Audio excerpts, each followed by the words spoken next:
여러분 반갑습니다. 시사국제무역 강의를 시작하도록 하겠습니다. 오늘은 환율과 투자라는 주제로 강의를 할까 합니다.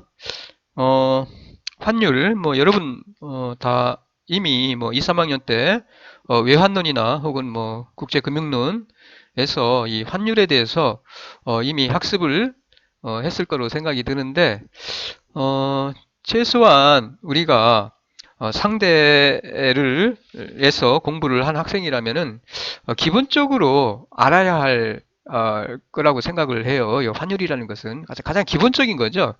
우리가 프로젝트 수업에서 이 경제가 어떻게 돌아가는지, 경기라는 것이 어떠한 요인에 의해서 좋아지고 나빠지고 하는지에 대해서 지금 계속 배우고 있는데, 이 환율도 아주 중요한 파트라고 할 수가 있어요. 그래서 이번 시간에는 복습 겸 다시 한번 이 환율에 대해서 한번 다룰까 합니다. 어, 환율 깊게 들어가면 사실 복잡해요. 이 환율 결정 이론이라든가 이런 것들 수식도 복잡하고, 어, 상당히, 쉬운 게 아닌데, 어, 상식적인 수준에서 깊게 수식 이런 거 사용 안 하지 않고 상식적인 수준에서 요 환율이 어떻게 변동하는지 그 변동하는 요인 그 요인들에 대해서 살펴보고요. 그리고 요 환율이 경제에 어떠한 영향을 미치는지에 대해서 전반부에서 한번 살펴보고, 그리고 이어서 환율과 투자 주식이라든가 채권이라든가 이 환율 변화에 따라서 주식의 주가가 어떻게 변동하는지와 관련지어서 한번 살펴보고자 합니다. 목차는 먼저 환율에 대해서 살펴보는데, 그리고 환율 제도에 대해서 간단히 살펴보고요. 그 다음에 외환시장, 상식적인 수준에서 외환시장이라는 것이 무엇인지 그냥 간단히 살펴보고, 그리고 외환거래, 어떤 외환거래가 있는지, 이루어지고 있는지, 그리고 나서 환율과 금리, 그리고 환율과 금리와 투자 사이의 관계, 그리고 경기 순환, 우리가 투자를 하기 위해서는 가장 기본적인 것이 알아야 할 것들이 우리가 프로젝트 수업으로 하고 있는 그런 내용들이 가장 밑바탕에 깔려야 되겠죠. 기초적인 겁니다. 경제 현황, 경기 진단이죠. 경기가 어떻게 돌아가는지. 경기가 사실은 실제로 이 주식이라든가 혹은 채권이라든가 의 그 가치 변화에 사실은 기본적으로 그 영향을 미치고요. 그와 관련돼서 여기서 다시 또 경기 순환이 나오는데, 어쨌든 이 경기 순환 그리고 환율과 금리 투자해서 하나씩 살펴보도록 하겠습니다.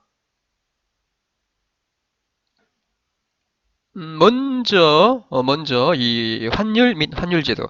환율은 여러분 다 이미 학습을 했으니까 시는 거지만 다시 한번 살펴볼게요. 환율은 쉽게 말하면 이거 교환 비율이죠. 두 통화 사이의 교환 비율인데, 외국 통화와 자국 통화 간의 교환 비율로서 외국한 시세라고도 하죠. 외국한 시세라고도 하고요. 다른 말로 표현하면은 자국 통화의 외국 상품에 대한 구매력이죠. 매개 역할을 합니다. 이와 같이 우리가 설명할 수 있고요.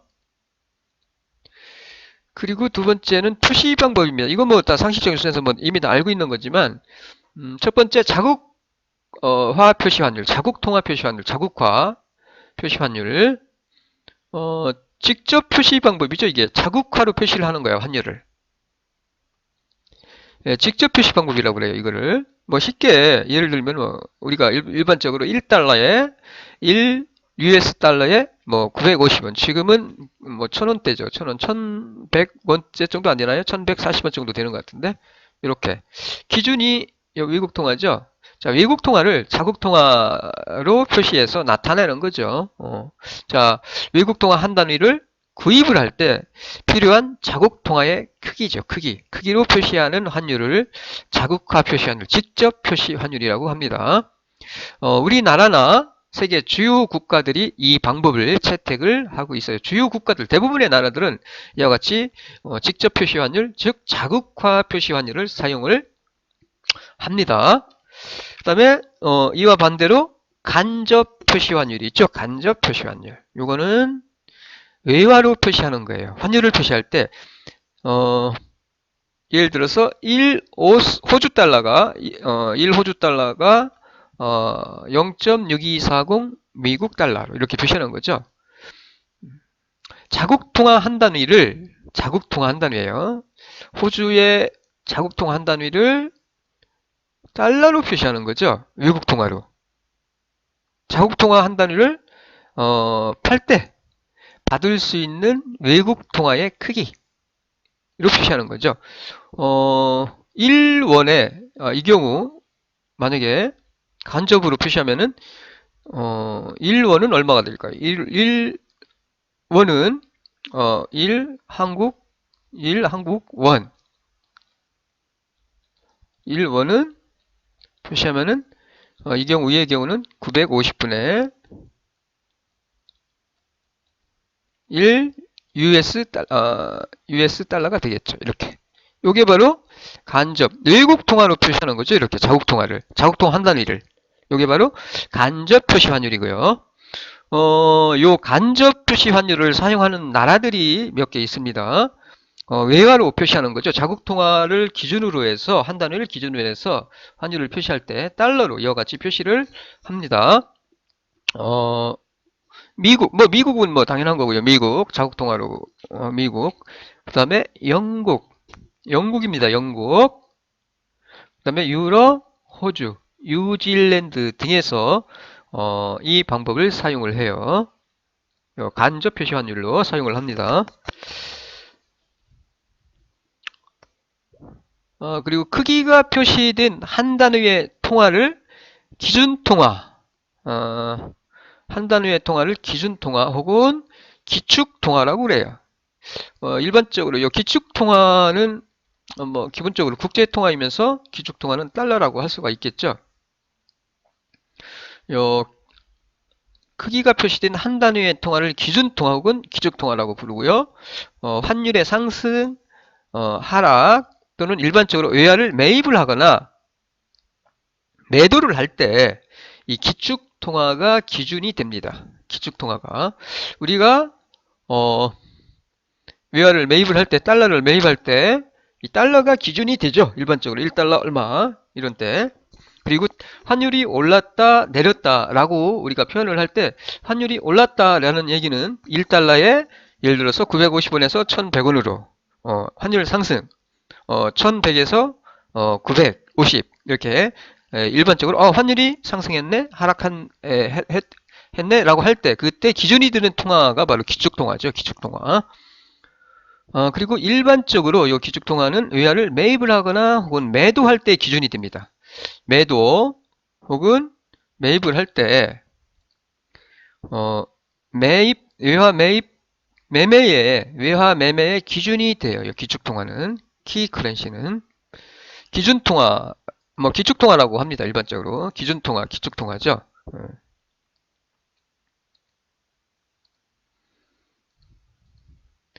그 다음에 환율의 종류입니다. 이 환율의 종류도 아마 2학년 때 외환율에서 설명을 드렸는데 매입률과 매도율이 있었죠. 비드, 에스크, 뭐 비드, 레이트 혹은 오퍼 레이트 요거 에스크라고도 많이 써요. 보통은 비드 에스크라고 많이 해요. 비드 에스크, 비드 레이트, 오퍼 레이트, 비드 레이트, 에스크 레이트 해서 매입률과 이게 매입이고요. 그 다음에 이게 매도 환율입니다. 매입 환율과 매도 환율. 요거는 뭐 설명을 아시겠지만은 매입률은 이 매입 환율은 기준통화죠. 기준통화를 사겠다고 제시한 환율을 매입 환율이라고 하고요. 누가? 은행이나 혹은 시장 조성자, 마켓메이커가 고객이나 거래 상대방에 대해서 그러니까 쉽게 은행 기준으로 생각하시면 돼요. 은행이 어떻게 기준통화를 사겠다고 제시한 환율을 매입 환율이라고 하고요. 그 반대로 팔겠다고 제시한 환율을 매도 환율, escalate offer rate이라고 합니다.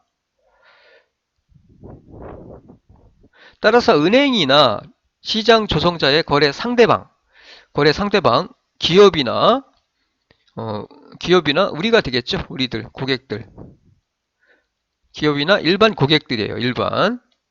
일반 고객들은 위에 매입 환율로 기준 통화를 매도를 해요. 매도를 합니다. 매입 환율로 기준 통화를 매도해요. 즉 우리가 달러를 내가 가지고 있다. 그러면 은행에 가서 적용받는 것은 매입 환율이에요. 매입 환율로 우리가 매도를 하는 거고요. 그리고 만약에 내가 여행을 가야 하는데 달러가 필요해. 그래서 은행에 가서 외환을 달러를 사면은 매도 환율로 적용받아서 우리가 매입을 하게 되는 거죠. 외화를. 이렇게 되는 거고요. 그 다음에 대고객 매매율이 있어요. 이거는 은행이 고객에게 제시한 환율. 은행은 은행 마진, 그 다음에 현찰 운송에 대한 보험료, 마진이죠. 마진 수수료, 이자 비용 등을 감안하여 보통 요 매매율을 기준 환율에다가 플러스 뭐 해가지고 기준 환율에다가 플러스 요 비용을 더해서 요 고객 매매율을 정하죠. 매일 시간마다 정해서 이거를 공시를 하죠. 환율은 현찰 매도, 전신환 매도, 기준환율, 전신환 매입, 수표 매입, 현찰 매입 순으로 이게 환율이 정해져요. 여기 보시면 은행에 가시면은 이게 다 다르죠. 매입률 혹은 매도율이 요것보다 예를 들어서 매도율을 보면은 요게 가장 낮고 요게 좀 비싸요. 이런 것들이 차례대로 보면은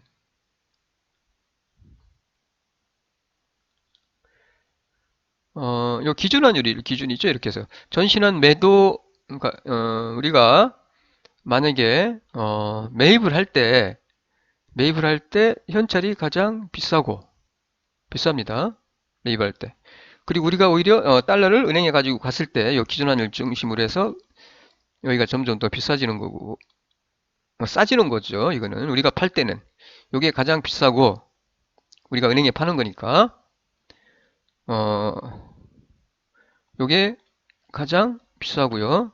그 다음에 조금 더 싸고 그러니까 전신환, 수표, 현찰이 가장 싸요. 우리가 팔 때.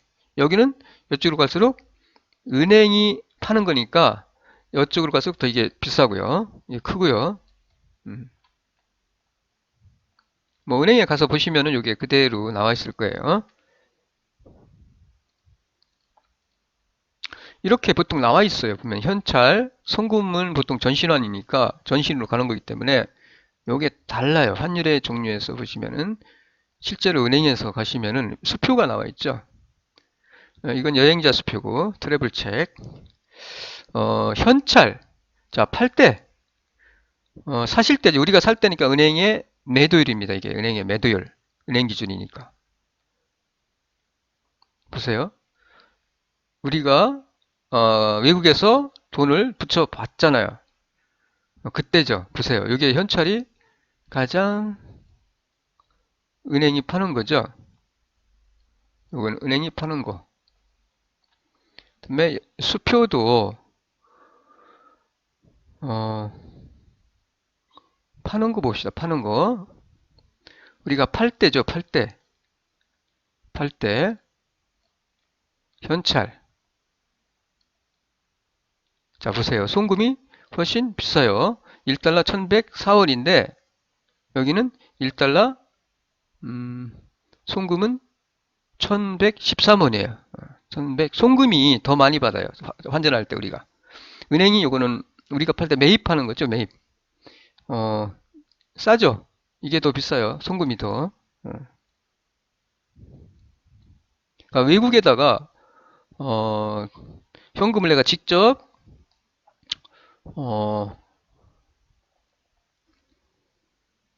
다시 한번 볼게요. 다시 한번 보시면은 요 현찰은 살 때 우리가 살 때를 지금 적어놨고 있거든요. 이렇게 이 얘기는 은행 입장에서 생각하기 때문에 은행의 매도율을 말합니다. 에스크입니다. 에스크. 요거는 우리가 은행에 대해서 파는 거니까 은행은 매입이니까 비드입니다. 비드, 매입률. 그리고 요 기준 환율이 이렇게 1달러 1124.5인데 이 경우 보시면은 우리가 은행에 외화를 팔 때, 달러를 팔 때 은행은 매입률이니까 가장 비싸게 사주는 게 뭐냐면은 요 송금 전신환이에요. 전신환. 전신환이 가장 비싸고 전신환이 그 다음에 수표입니다. 외화 수표. 수표. 요거는 뺍시다. 그냥 트래블 체크는 외화 수표. 외화 수표 그 다음에 현금. 우리가 1달러 팔았을 때 가장 적게 받는 게 현금이에요. 현금을 은행에다 팔 때 가장 작아요. 금액이 1달러 1104원이잖아요. 4.83원이잖아요. 그러니까 전신환, 수표, 현금, 현금이죠. 현찰을 매도 우리가 은행에 팔 때 가장 작습니다.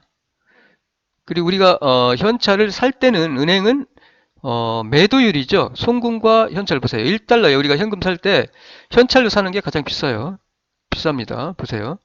1달러 1144.117원이고 송금환, 전신환으로 우리가 위안을 매입을 하면은 싸죠. 1달러 1135.5로 이렇게 이게 다릅니다. 기준 환율을 매매 기준율을 중심으로 은행 입장에서 매입할 때 요 전신환이냐 현찰이냐 수표냐에 따라서 적용되는 환율이 약간 다릅니다. 만약에 여러분이 외국으로부터 송금을 받았다. 뭐 사업을 해요. 예를 들어서 큰 금액을 뭐 예를 들어 10만 달러 뭐 이런 식으로 몇만 달러를 받았어요. 붙여서. 그러면 여러분이 만약에 은행에 외화 계좌를 가지고 있다면은 그거를 받은 거를 바로 매도를 하지 않고 은행 계좌가 있다라고 하면은 외화 계좌가 있다라고 하면은 그 은행 계좌에다가 일정 기간 예금을 그대로 해두면은 환율을 아주 비싸게 팔 수가 있습니다. 일반적으로 그냥 바로 파는 것보다. 어쨌든 이와 같이 매매 기준율을 중심으로 해서 요 현찰, 전신환, 수표 다르다는 거 그냥 상식이죠. 뭐 그냥 상식은. 그 다음에 우리나라의 환율 제도가 어떻게 지금까지 변천되어 왔는지 그냥 간단하게 볼게요. 80년 이전까지는 사실은 달러에 링크된 달러 연동 환율 제도였습니다. 달러 페그 제도라고 하죠. 달러 페그드 시스템 해서 달러의 움직임에 같이 연동돼서 움직이는 거예요. 이렇게 그에 따라서 움직입니다. 그리고 80년대 들어서 복수 통화 바스켓 제도로 이행을 해요. 예전에는 달러에만 연동을 시켜놨는데 그게 아니라 달러 외에 우리가 무역을 좀 많이 하는 그 비중이 높은 나라들 있죠. 뭐 일본이나 그 당시에 뭐 영국이나 독일이나 혹은 프랑스나 이런 나라들, 그 다음에 IMF의 SDR, 그 특별 인출권이죠. 그러한 것들을 갖다가 달러만이 아니라 이러한 그 복수통화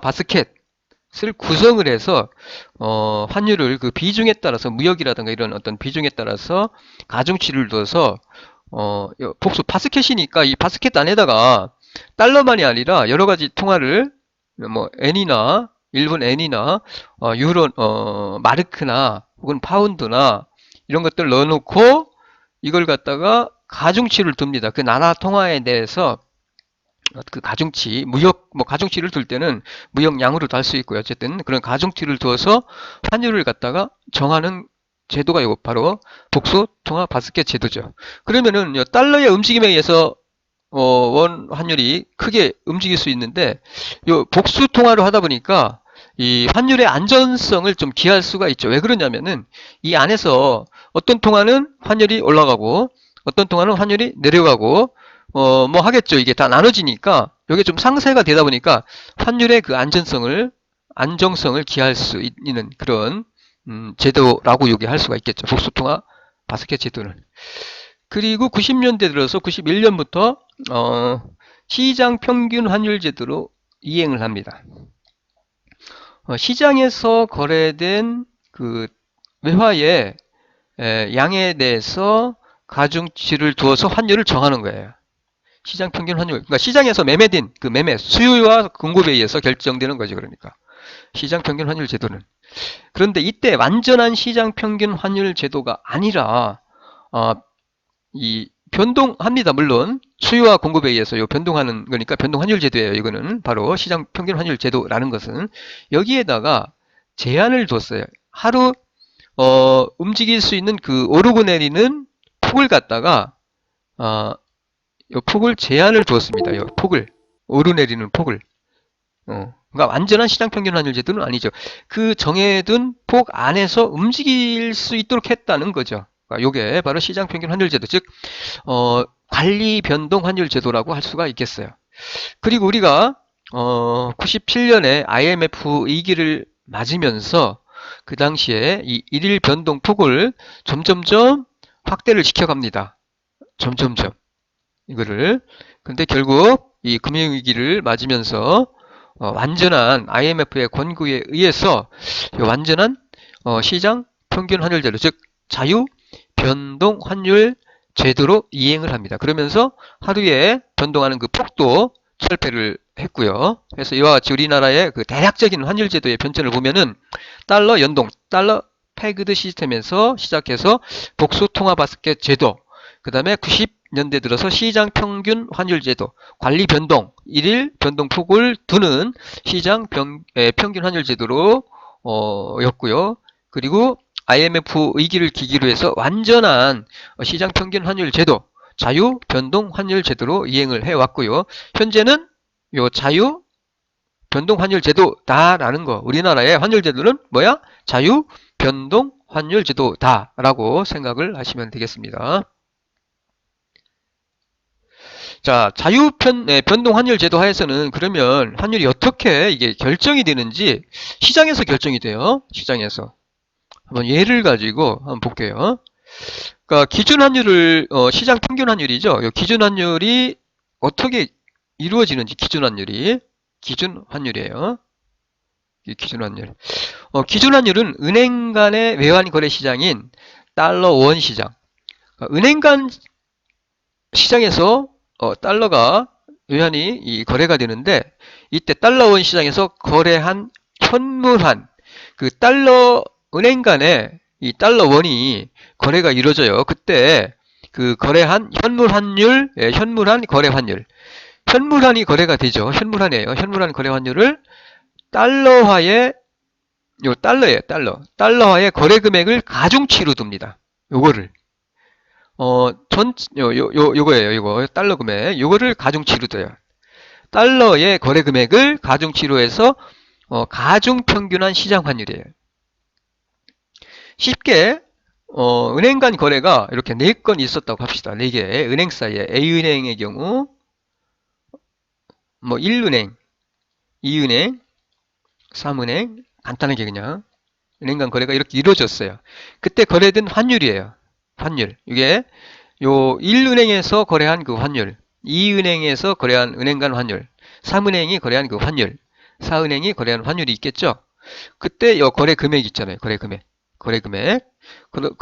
1은행은 400만 달러, 2은행 200만, 3은행 500만 달러, 4은행 100만 달러 해서 전체 금액이 1200, 그냥 쉽게 이해를 돕기 위해서 이렇게 예를 들어서 설명하는 거예요. 해서 1200만 달러가 그날, 그러니까 어제 기준입니다. 어제 전일 거래된 금액입니다. 이게 전일 거래된 금액을 거래된 전일 시장, 외환간 시장에서 거래된 요 현물환 거래를 기준으로 해서 환율을 산정을 하는 거예요. 그래서 전일에 이와 같이 거래가 됐어요. 그러면은 요 비중은 1200 가중치가 어떻게 되느냐? 전체 금액 중에서 전체 거래된 금액이죠. 이게 총 토탈. 그리고 이건 1은행이고 2은행 금액이고 3은행, 4은행 금액이고, 그러면은 T분의 요 금액, 1은행 금액, 그러면 요 0.333 요게 나오겠죠. 그 다음에 전체 금액분의 이은행 하면은 요게 나오겠고, 밑에 마찬가지. 전체 금액분의 요 3은행이 거래한 금액, 달러, 요게 나오겠죠. 이게 가중치입니다. 그 다음에 요 4은행, 요거 1200분의 100만 달러 하면은 0.08334 이렇게 나오겠죠. 이게 가중치예요. 비중이죠. 그 은행이 전체 거래 금액 중에서 얼마만큼을 거래를 했느냐라는 게 바로 여기에 그 비중이죠. 비중. 전체 금액 중에서 차지하는 비중이죠. 요거를 가중치로 두는 겁니다. 가중치. 그래서 그 다음에 환율은 얼마로 거래돼서 이만큼 거래될 때 이 환율로 거래가 됐죠. 그러니까 요렇게 거래된 거의 가중치는 요거예요. 그 다음에 요 200만 달러가 이 은행에서 거래가 됐는데 이만큼 요 환율로 200만 달러가 거래가 됐어요. 그때 가중치는 요 전체 중에서 요 200만 달러가 차지하는 비중은 0.1666인데 환율이 그때 요거예요.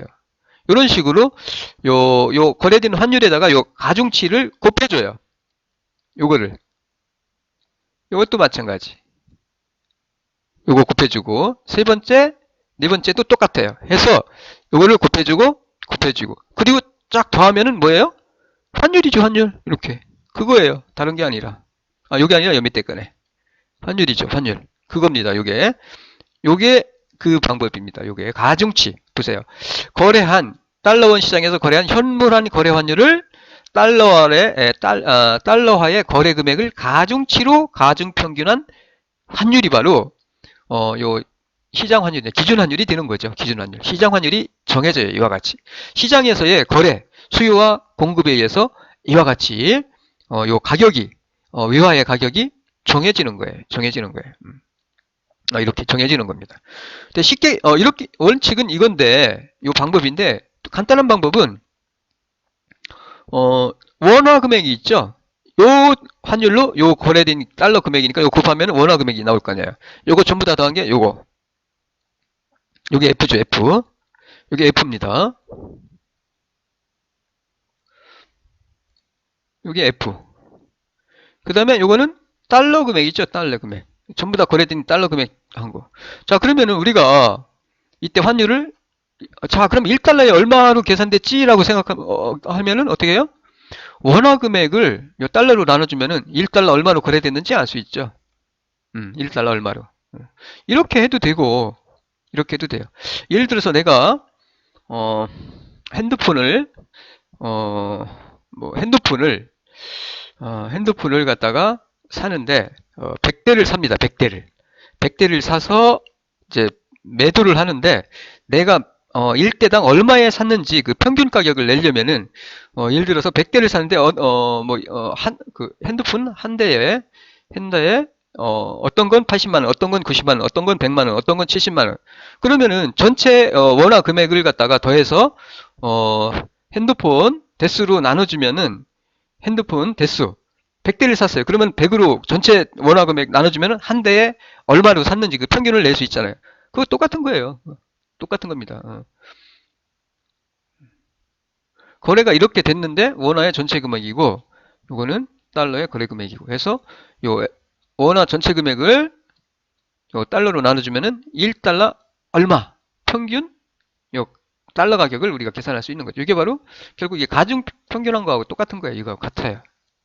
어쨌든 이와 같이 가중치로 달러화의 거래 금액을 가중치로 해서 환율을 가중평균한 환율로 기준 환율을 정해집니다. 시장 평균 환율 제도 하에서는 현재 이렇게 이루어지고 있어요. 달러가 매일매일 공시되는 그 환율은 매일매일 아침에 공시되는 그 기준 환율은 이러한 방식으로 계산이 이루어져요. 이러한 방식으로 해서 공시가 됩니다. 그래서 은행은 요 기준 환율을 중심으로 해서 플러스 마이너스 해서 환율을 갖다가 어떻게 매입 환율, 매도 환율을 공시를 하게 됩니다. 그래서 시장 환율은 이렇게 결정이 된다라는 것 이해를 해 두시면 좋을 것 같습니다. 그 다음에 이어서 외환시장. 국내 외환시장, 국내 외환시장의 그 성장세는 아주 빠릅니다. 한 30% 이상으로 지금 성장하고 있고요. 먼저 은행, 대고객이죠. 은행, 그 다음에 외환중개소, 대고객 은행 및 외환중개소 시장. 은행 간 시장. 이게 장외시장이에요. 장외시장. 주식도 장외시장이 있고 장내시장이 있죠. 장내 거래소 시장이 있어요. 은행 간 거래, 그러니까 은행 사이에 중개소를 통해서 외환 중개소를 통해서 은행 간에 원달러가 거래가 이루어져요. 그리고 당연히 은행의 본지점 사이의 거래가 이루어지고요. 은행과 고객 사이의 거래가 이루어지죠. 이게 대고객 거래가 요거고, 은행과 고객 사이에, 은행과 일반인, 은행과 일반 기업 사이에 이루어지겠죠. 이렇게 나눠지겠죠. 여기로 이렇게. 여기는 뭐 은행 간이라고 볼 수 있고요. 여기는 대고객 거래.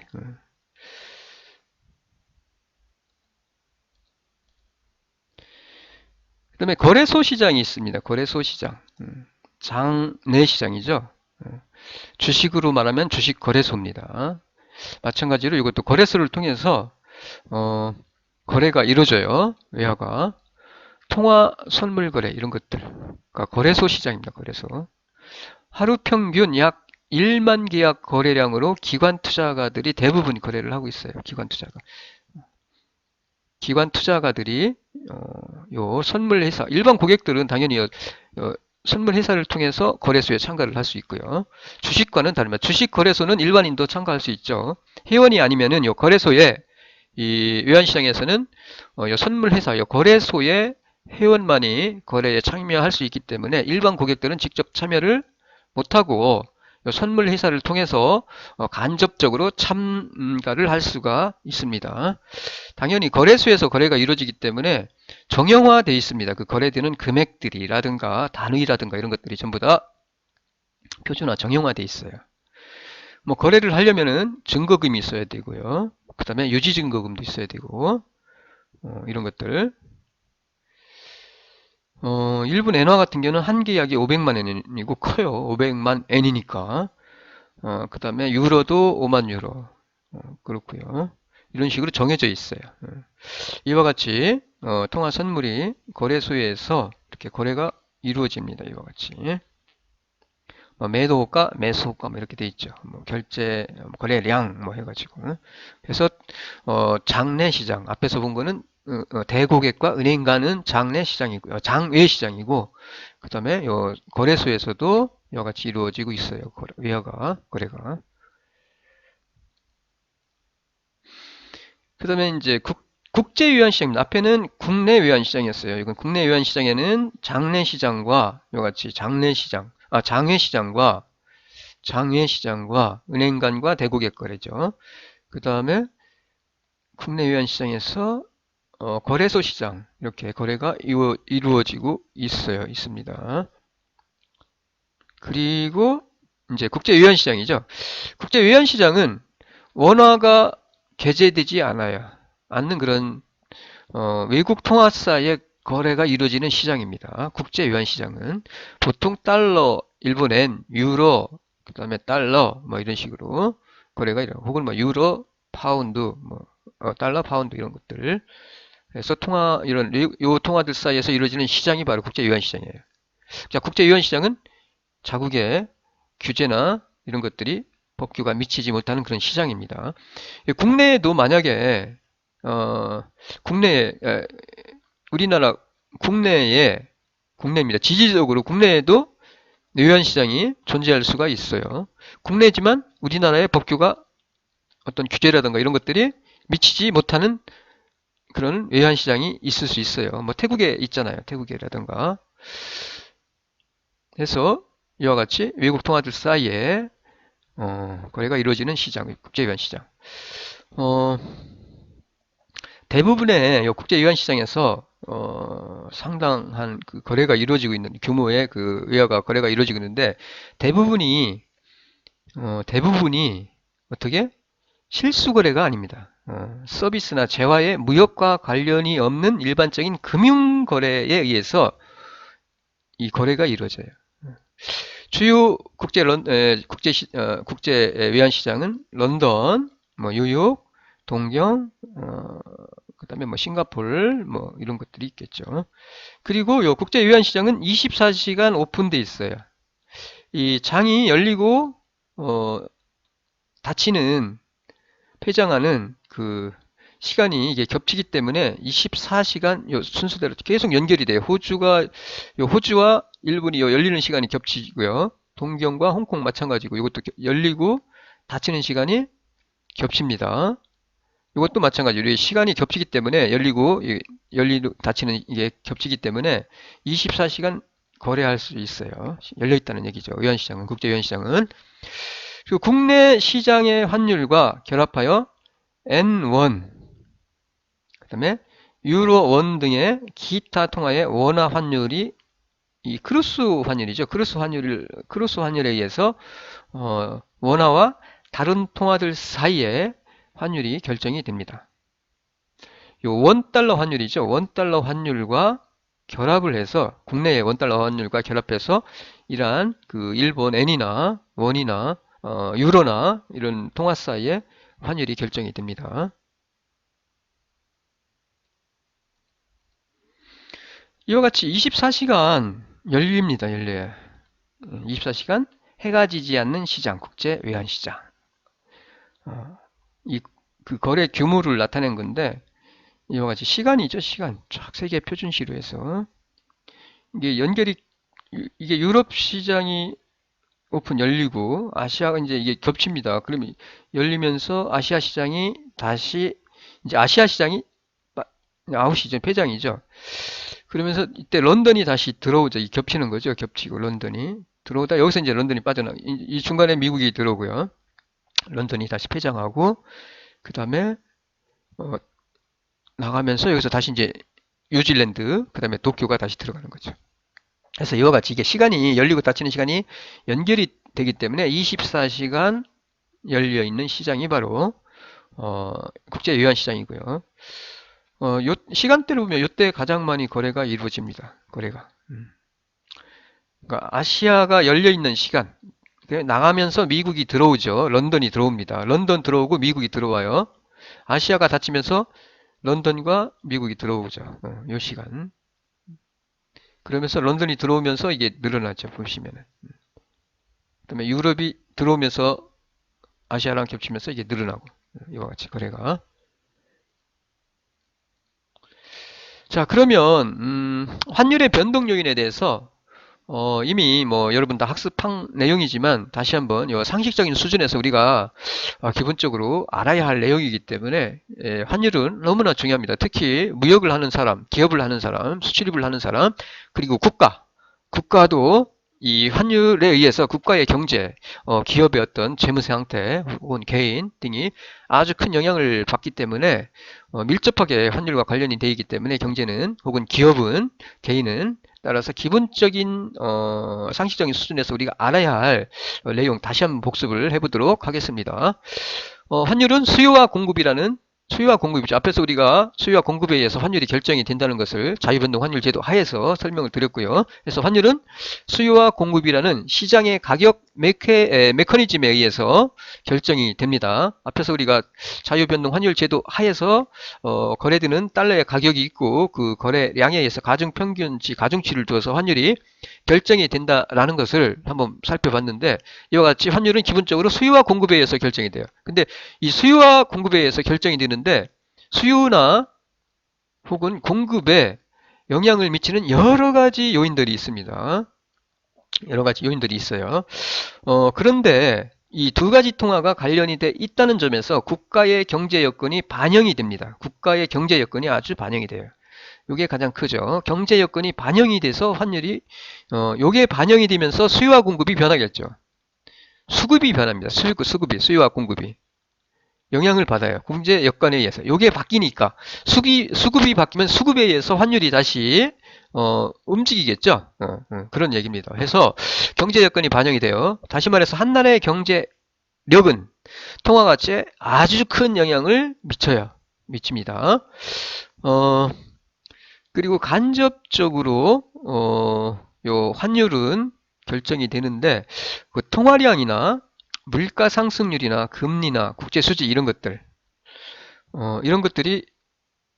아주 환율에 결정적으로 영향을 미치고요. 그 다음에 정책 당국의 시장 개입 혹은 사건들 의해서 영향을 받아요. 이거 하나씩 한번 살펴보겠습니다. 상식적인 수준에서 숫자 아닙니다. 수식 아니고요. 복잡한 수식 가지고 환율 결정 여기서는 안 해요. 보통 그렇게 하는데 여기서는 그냥 상식적인 수준에서 어떻게 영향을 미치는지에 대해서만 알아도 충분해요. 충분합니다. 먼저 통화량, 이거 아마 생각나실 거예요. 통화량인데 아주 간단한 모델로 설명을 드릴게요. 자, 통화량이 증가를 합니다. 자, 통화량이 증가하면은 어떻게 돼요? 시중에 통화가 풀리겠죠? 통화가 시중에 많이 늘어나요. 증가해요. 그러면은 물가는 상승하게 돼 있습니다. 상승합니다. 자, 물가가 상승하면은 당연히 수출 상품의 가격도 상승하겠죠? 어. 그럼 수출 상품의 가격이 상승하면은 수출 경쟁력이 당연히 떨어지겠죠? 경쟁력이 떨어져요. 그러면 수출이 당연히 감소하겠죠.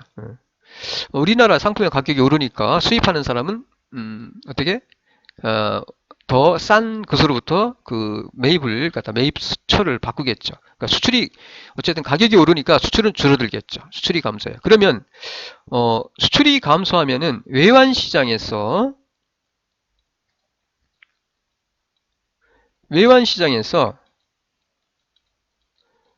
외화의 공급이 외환 시장에서 어떻게 돼요?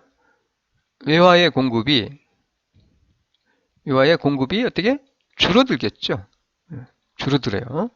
그리고 상대적으로 자국 통화의 공급은 당연히 늘어나겠죠. 늘어납니다. 자국 통화의 공급은. 그러면 당연히 수출이 감소하면은 외환 시장에서 외화의 공급이 줄어드니까 국제 수지는 악화되겠죠. 국제 수지는 악화돼요. 공급이 늘어나니까 이게 악화되겠죠. 당연히 나빠져요. 즉 국제 수지가 나빠진다는 얘기는 요 얘기입니다. 외화의 공급이 줄어들고 자국 통화의 공급이 상대적으로 늘어난다는 얘기예요. 자, 수요 공급의 법칙에서 우리가 재화의 경우가 똑같아요. 통화의 경우도 외화도. 자, 외환시장에서 외화의 공급이 줄어들면은 그만큼 해소해지니까 외화의 가치는 올라가고, 그 다음에 자국 통화의 가치는 상대적으로 공급이 늘어나니까 줄어들겠죠. 자, 가치가 떨어진다는 얘기죠. 보세요. 원화가 평가절하합니다. 즉, 평가절하하니까 이제 뭐예요? 1달러를 매입하는데 자국 가치가 떨어졌으니까 1달러 매입하는데 더 주고 더 줘야 돼요. 1달러 예를 들어서 900원에 매입을 했었는데 살 수 있었는데 자국 통화의 가치가 떨어져서 이제 900원으로 1달러 못 사. 1000원 줘야 돼. 이와 같이 즉 1달러 900에서 1달러 1000원으로 10원을 더 줘야 되니까 100원을 더 줘야 되니까 환율이 상승이죠. 환율 상승입니다. 요 반대의 경우는 아주 완전 반대고요. 통화량이 감소하면은 시중에서 통화가 귀해지니까 당연히 물가는 하락해요. 통화가 줄어든다는 얘기는 그만큼 시중에서의 소비가 줄어들겠죠. 수요가 줄어드니까 국내 물가는 하락하게 됩니다. 통화량이 감소하면 물가는 하락하고요. 수출 가격이 하락하니까 경쟁력 증가로 수출이 증가하고 국제 수지가 호전되죠. 반대죠. 이제 외화의 공급이 늘어나고 자국 통화의 공급이 상대적인 건가 줄어들고, 그러니까 외화의 공급이 늘어나니까 이제 당연히 가치는 떨어지고 자국 통화의 가치는 올라가겠죠. 공급이 줄어드니까. 해서 자국 통화의 가치, 원화가 평가절상되죠. 공급이. 그러니까 외화의 공급이 늘어나니까 당연히 평가절상이 되니까 자국 통화의 가치가 평가절상이 되는 거니까, 오르는 거니까 이제 1달러를 매입할 때 1000원을 주지 않아도 됩니다. 900원 주고도 1달러 매입할 수 있어요. 그러니까 환율이 1000원에서 900으로 떨어진 거니까 이때 환율은 평가절상이니까 떨어지죠. 이와 같이. 그래서 통화량이 증가하면은 환율은 오르고, 통화량이 감소하면은 이러한 과정을 거쳐서 환율은 떨어진다라는 거죠. 그래서 통화량은 이와 같이 환율에 영향을 미칩니다. 환율에 영향을 미쳐요.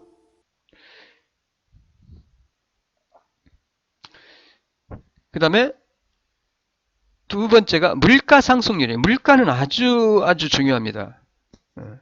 물가의 움직임을 통해서 우리는 환율의 움직임을 대략적으로 파악할 수가 있어요. 여기서도 아주 간단한 모델로 한번 볼게요. 간단한 모델입니다.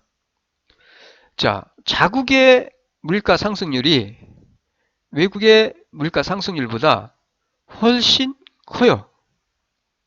큽니다. 자, 자국의 물가 상승률이 높다는 얘기는 외국에 비해서, 상대국에 비해서 가격이 비싸다는 얘기죠. 그럼 당연히 수출하는 상품의 가격도 오르니까 당연히 수출은 감소할 겁니다. 이와 같이 수출은 감소해요. 수출이 감소하죠. 자, 그 다음에 상대적으로 외국의 물가는 낮은 거니까 수입이 증가하죠. 자, 수입이 증가한다는 얘기는 뭐예요? 수입하려면 뭐가 많이 들어가? 외화에 대한 수요가 증가하죠. 그 다음에 수출이 감소하면은 외화에 대한 뭐예요? 외화의 공급이 줄어들죠.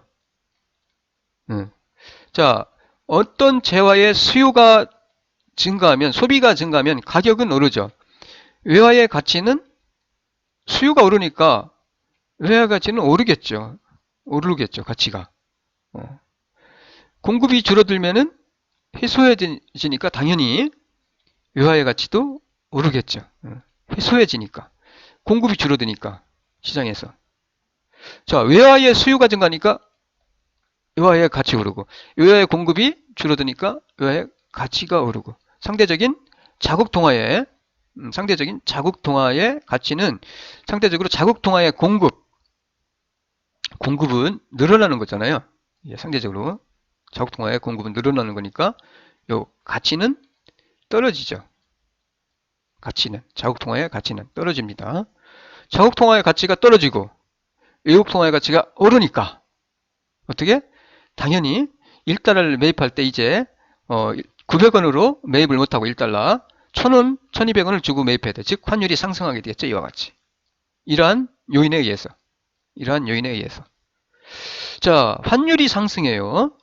그러면은 우리가 외국으로부터 원자재라든가 원료라든가 이런 것들을 수입을 해서 재화를 생산을 해서 판매를 하게 되는데 그때 들어가는 그 원자재가 가격이 오르게 되겠죠. 오릅니다. 그래서 생산원가가 상승하게 돼요. 생산원가. 자, 상대적으로 물가가 오르면은 어떻게? 임금도 오르게 돼 있죠. 일반적으로 공무원들의 임금은 물가 상승률만큼 매년 상승하죠. 똑같아요. 일반 노동자의 임금도 물가가 오르면은 노동자들은 그만큼 명목소득, 그러니까 실질소득이 줄어드니까 임금 요구를 하죠. 인상 요구를. 임금이 상승하게 돼 있어요. 자, 원가도 상승해. 생산원가. 임금도 올라. 자, 원가. 재화, 요소 가격이죠. 노동, 원료, 이런 것들, 요소 가격이 전체적으로 상승하게 되죠. 이와 같이. 그러면은, 이런 것들이 요소 가격, 재화를 생산하기 위해서 들어가는 이러한 요소의 가격이 상승하면은 당연히, 상품 가격이 오르니까 전체적으로 물가는 오르겠죠. 올라요. 자, 물가가 오르면은, 요게 다시 악순환이죠. 다시 자국의 물가는 또 오르겠죠. 악순환이죠. 악순환. 이러한 상태가 계속 중간에 어떤 조정을 하는 역할이 없다라고 하면은 이게 악순환일 거예요. 물가 상승 효과가 악순환돼서 계속 돌아갈 거예요. 그러면서 환율은 계속 오를 겁니다. 예. 하지만 이게 그렇지가 않고요. 국제 수지가 악화가 되면은 요 외환 거래자들은 장기적으로 환율이 국제 수지가 악화되죠. 여기서 국제 수지가 악화돼요. 수입이 증가하고 수출이 감소하면 국제 수지가 악화되죠. 요거에 의해서 국제 수지가 악화되죠. 그러면은 어떻게 과거의 경험에 의해서 장기적으로 환율이 변동할 것이다라고 생각을 해요. 예측을 합니다. 예측을 해요. 따라서 어떻게 시장에서 외환 거래를 통해서 예측을 하기 때문에 그 예측에 따라서 외환 시장에 참가를 하는 거예요. 외환 거래를 하게 돼요. 시장에서 외환 거래를 통해서 수요와 공급을 변화시킵니다. 외환 시장에 참여하게 되죠. 아, 국제 수지가 지금 안 좋아. 아주 악화되고 있네. 그러면 환율은 앞으로 어떻게 변할 거야 라고 예측할 수 있잖아요. 그러면 그 예측을 바탕으로 참가를 하죠. 수익을 뭐 해지를 하기 위해서 혹은 이익을 얻기 위해서라든가 이러한 목적에 따라서 그 시장에 참가를 하게 됩니다. 의왕 거래를 하게 돼요. 그러면은 수요와 공급이 변하겠죠. 수급의 변화에 따라서 다시 어떻게 균형 물가 수준으로 이동하게 돼요. 이와 같이 다시 거래에 참가하기 때문에 균형 상태로 다시 돌아오게 된다라는 얘기입니다. 그냥 약순환이 이루어지는 것이 아니라 그렇게 이해하시면 돼요. 어쨌든 이와 같이 물가 상승률, 물가는 환율에 직접적으로 영향을 미친다. 물가가 오르면은 보세요.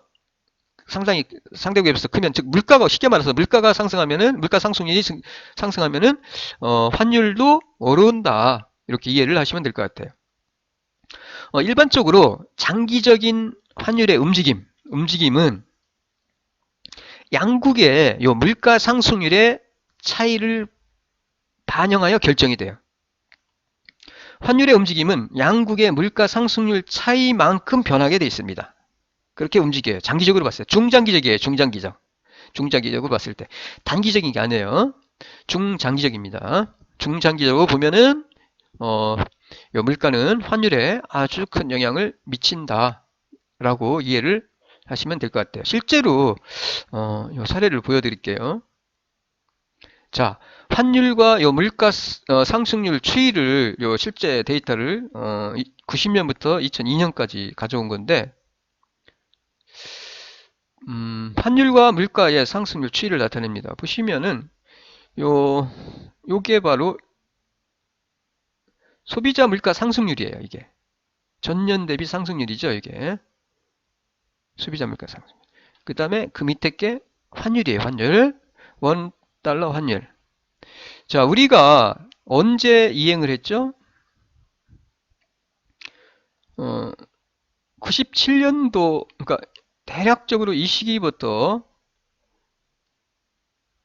거의 같이 움직이는데 실제적으로 보시면은 우리가 97년 이후에 IMF를 맞으면서 자유변동 환율 제도로 이행을 했습니다. 자유변동 환율 제도. 자유변동 환율 제도를 우리가 이행을 했습니다. 90년대 들어서 시장 평균 환율 제도로 이행을 하죠. 90년대부터. 이때까지 복수통하고 80년대, 70년대 그 이전에는 달러 페그제였고요. 그러면서 시장인데 그 변동폭을 두고 있었죠. 관리를 했어요. 이 당시는 관리 변동 환율 제도였어요. 이 당시는 관리 변동 환율 제도였는데 즉 시장에서 수급에 의해서 환율이 결정이 되는데 그 변동하는 폭을 제한을 두고 있었죠. 요게 초기보다 90년대 후반 중반 들어서면서 그 변동폭을 늘려갑니다. 이 변동폭을 크게. 그러면서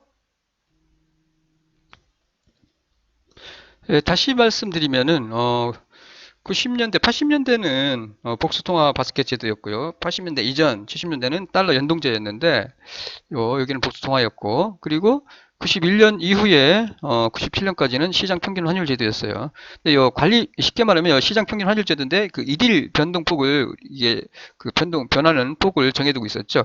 이 폭을 90년대 초반부터 시작해서 이게 점점 늘려갑니다. 이게 늘려가는데 특히 요때죠. 그러니까 IMF 위기 직전 90년 요때 보면은 요 시기에 요 변동폭을 아주 그 일일 변동할 수 있는 폭을 크게 확대를 합니다. 그러니까 이때부터 보면은 하지만 결국은 97년에 자유변동 환율 제도를 이행을 하지만 이와 같이 환율과 물가 상승률 사이의 그 관계를 보시면은 이 이전 보시면은 그러니까 요 이전이죠. 요 변동폭이 작았던 요 시기 이전 96년 이전을 보면은 이 물가와 물가 상승률과 환율 사이는 괴리가 상당히 큽니다. 이와 같이 괴리가 크죠.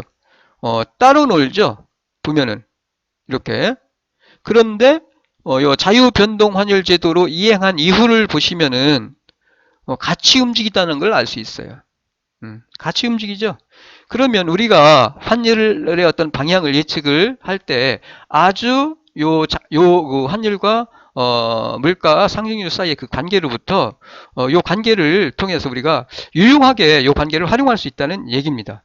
뭐 여러분 무역학과니까 수출입을 할 때 해지를 한다거나 할 때 특히 요 환율의 방향만 사실 알면은 실패하지 않고 해지를 할 수 있거든요. 혹은 투자를 할 수가 있거든요. 따라서 요 물가 상승률을 보면은 대략적으로 과거의 자료로부터 미래, 가까운 미래에 대해서 우리가 예측을 할 수가 있거든요. 그러면은 요 환율과 물가 사이의 관계, 물가의 그 변화율, 물가의 증감률, 물가의 요 상승률을 통해서 환율이 앞으로 어떻게 움직일 거다라는 것을 알 수 있기 때문에 이거를 유용하게 우리가 활용할 수 있다는 얘기예요.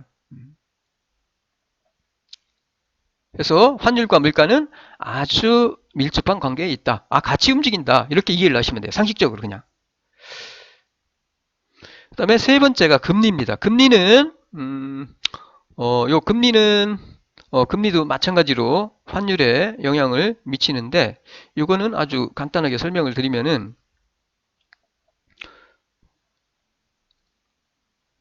자국의 실질 이자율이 어디보다 해외 실질 이자율보다 높을 경우, 이때는 당연히 투자를 하는 사람 입장에서는 투자를 하는 사람들, 투자를 하는 기업들은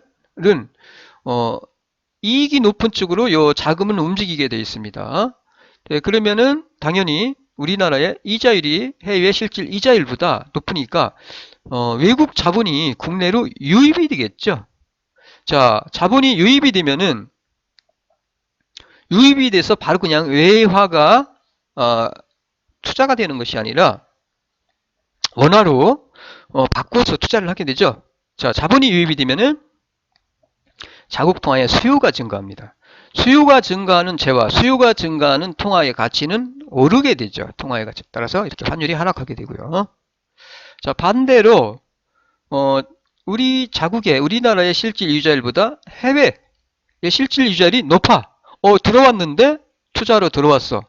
그런데 몇 개월 지났더니 이게 역전이 돼가지고 우리나라의 이자율이 낮아. 해외보다. 그러면 자금은 빠져나가겠죠. 빠져나가요. 빠져나갈 때 어떻게 빠져나가요? 우리나라 통화로 가지고 있었으니까 투자를 했었으니까 회수를 해서 이거를 매도를 하고 어떻게? 외환을 매입을 해서 빠져나가죠. 따라서 자국 통화의 수요는 감소합니다. 즉 자국 통화의 수요는 감소하고 외국 통화의 수요는 증가하니까 외국 통화의 가치는 오르고 자국 통화의 가치는 떨어지겠죠. 즉 환율은 이와 같이 상승하게 됩니다. 그래서 금리는 이와 같이 환율에 영향을 미칩니다.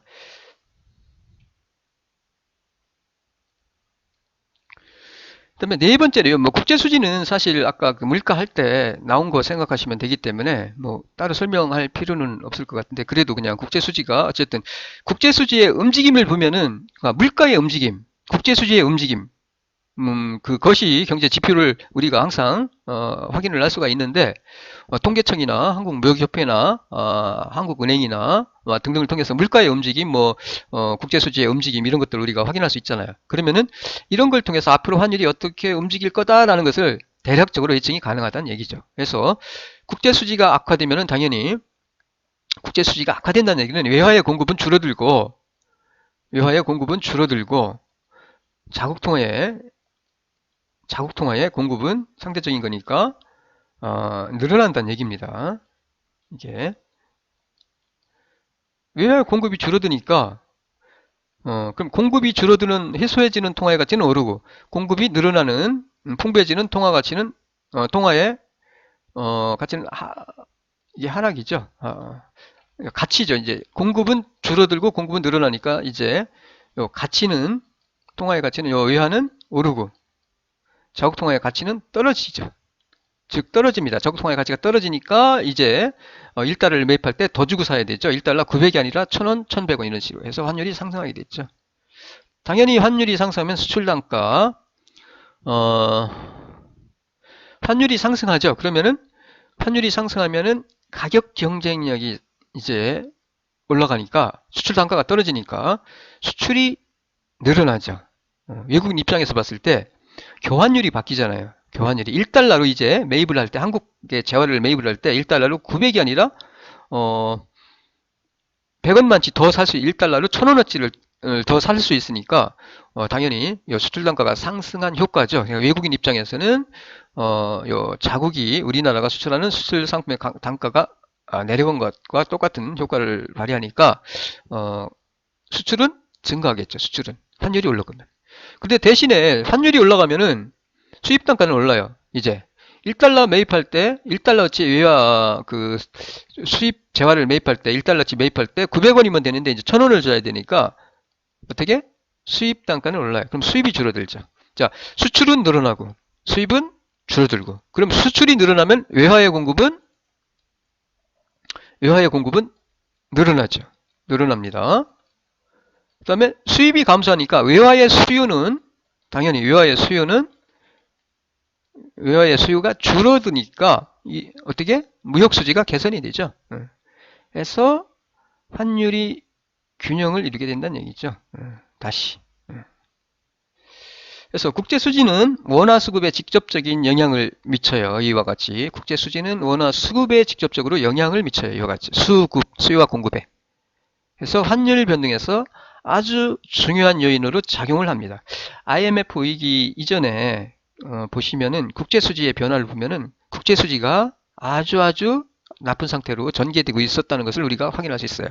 태국의 그 97년 위기 때의 그 국제 수지가 뚝 떨어지는 것을 볼 수가 있어요. 그러니까 국제 수지는 이와 같이 그로 인해서 외환위기, 금융위기를 맞게 됐는데 97년도에 이와 같이 국제 수지는 환율 변동에 아주 중요한 요인으로 작용을 한다라는 거 이해를 해 두시면 좋을 것 같아요. 앞에 물가 변동률, 그 다음에 국제 수지 이런 것들이 직접적으로 이와 같이 환율에 아주 중요한 영향을 미친다라는 것을 상식적인 수준에서 이런 그 관계를 이해를 해 두시면 좋을 것 같습니다.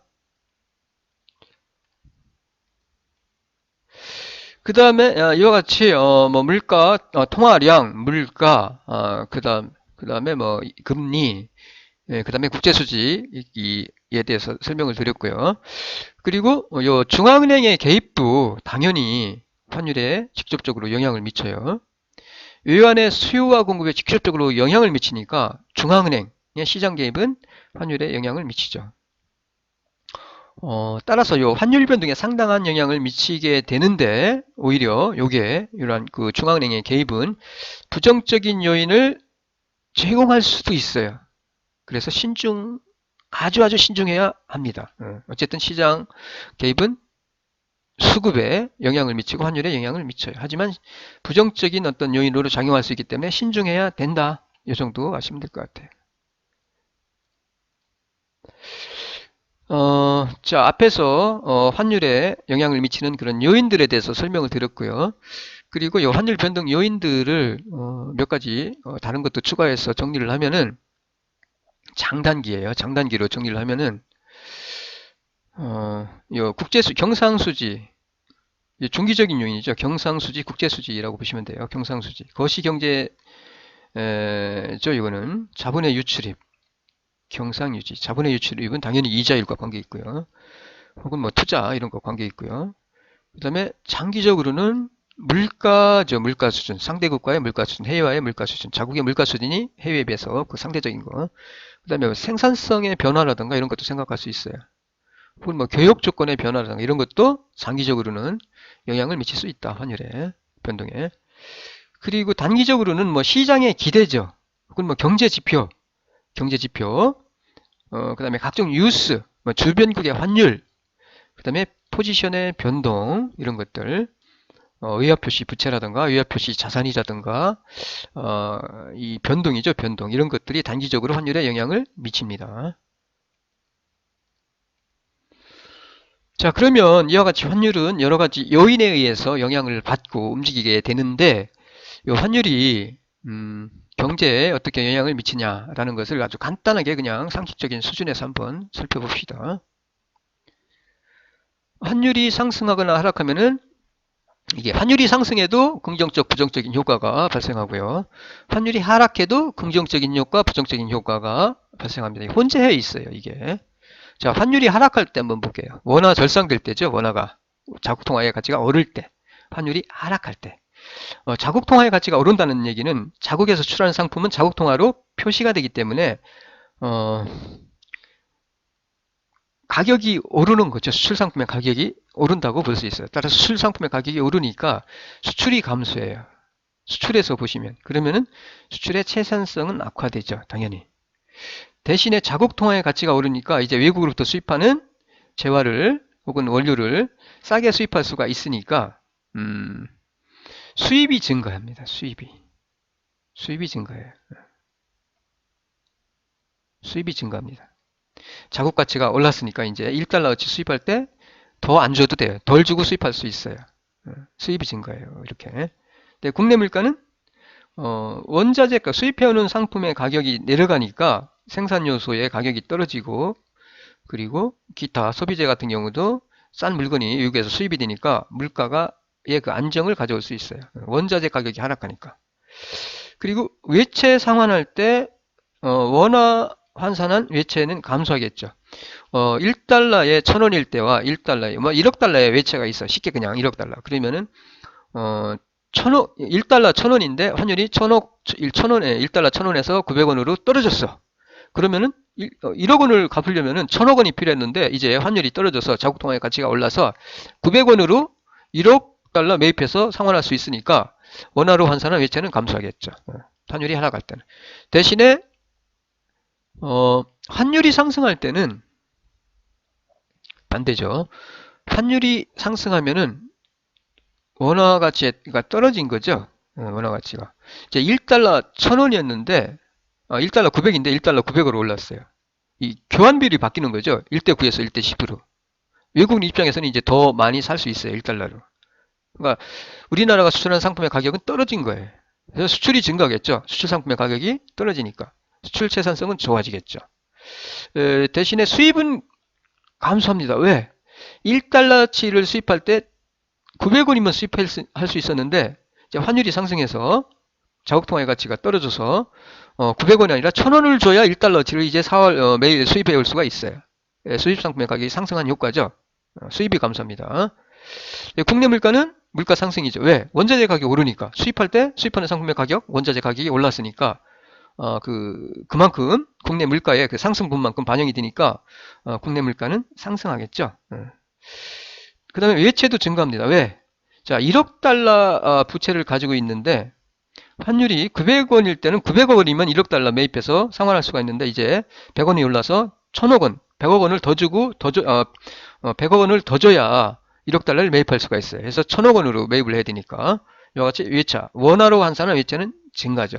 이와 같이 환율이 상승 하락을 할 때 긍정적 혹은 부정적인 효과가 혼재되어 있다라는 거죠.